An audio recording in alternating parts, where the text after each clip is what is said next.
Hi, and welcome to Build with Becky Symmetry Synergy. If you've been in the program before, the past month was called Strength Synergy, and we were working on some more major compound lifts, squat pattern, hinge pattern, push and pull pattern, and that's the typical program around here. We're always trying to progressively overload and get stronger.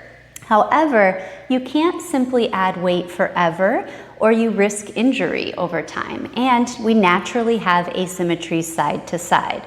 So every few programs, I love to do a unilateral focus, and that's what this program will be. A full body 3-day-a-week program designed to expose hidden imbalances, strengthen your stabilizers, and reinforce the movement patterns that keep you lifting strong for the long haul.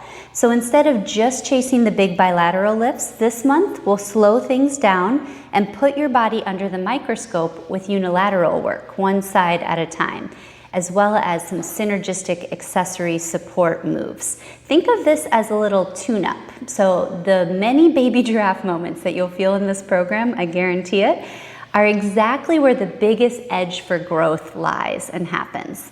Over the next few weeks, you'll be building balance, cultivating muscular endurance, and also developing control across multiple planes of motion so that when you go back to the heavier bilateral lifts, you'll be more powerful, more stable, and better protected from injury. Now, when you do unilateral work, if you think about just the logistics of it, you have to do everything on both sides. So it feels like double the reps and it takes twice as long. As a result, I've learned to design unilateral programs a little differently, not only in the sense that they're single-sided movements, but also to be a little bit more efficient. So in this program, you'll see a couple of kind of traditional movements, usually still unilateral, like instead of a squat, a split squat, or maybe instead of just a split squat, a lateral split squat, so you're moving in a different plane of motion side to side to challenge new motion over time.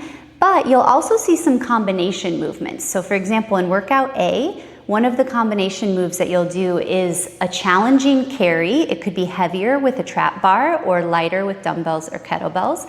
But at the end of the 30-second carry, like 10 to 15 steps down and 10 to 15 steps back, instead of just finishing, you're gonna put that weight down and you're gonna get right into a plank position and then lower down into as many reps as possible of push-ups.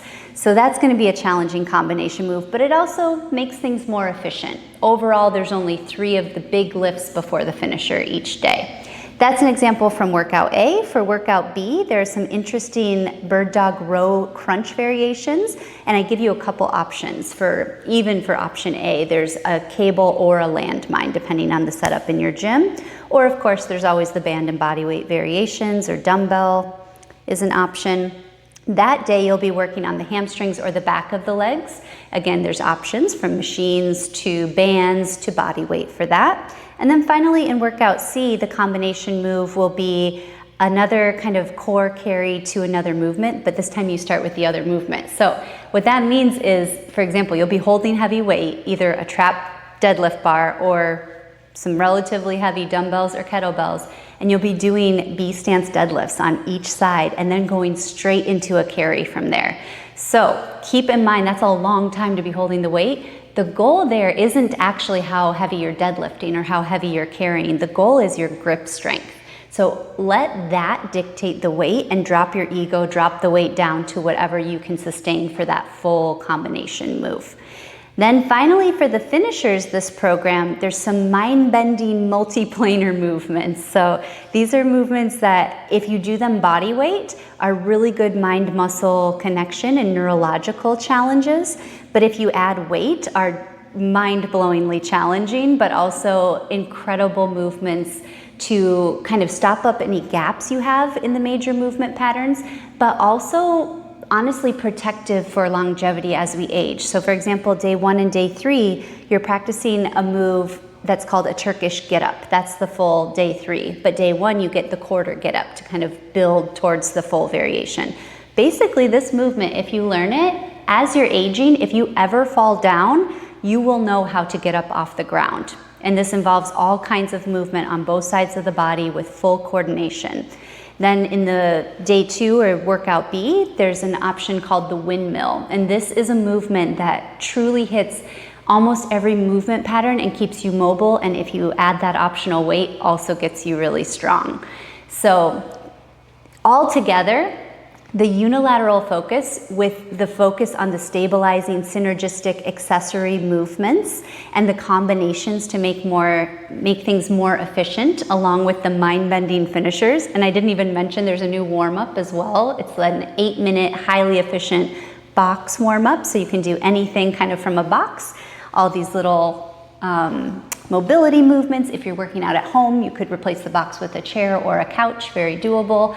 But all of this put together leads to actually a pretty efficient but very targeted program that kind of gets at all those little weak spots and supporting muscles that we tend to overlook all of the other programs. So let's get started.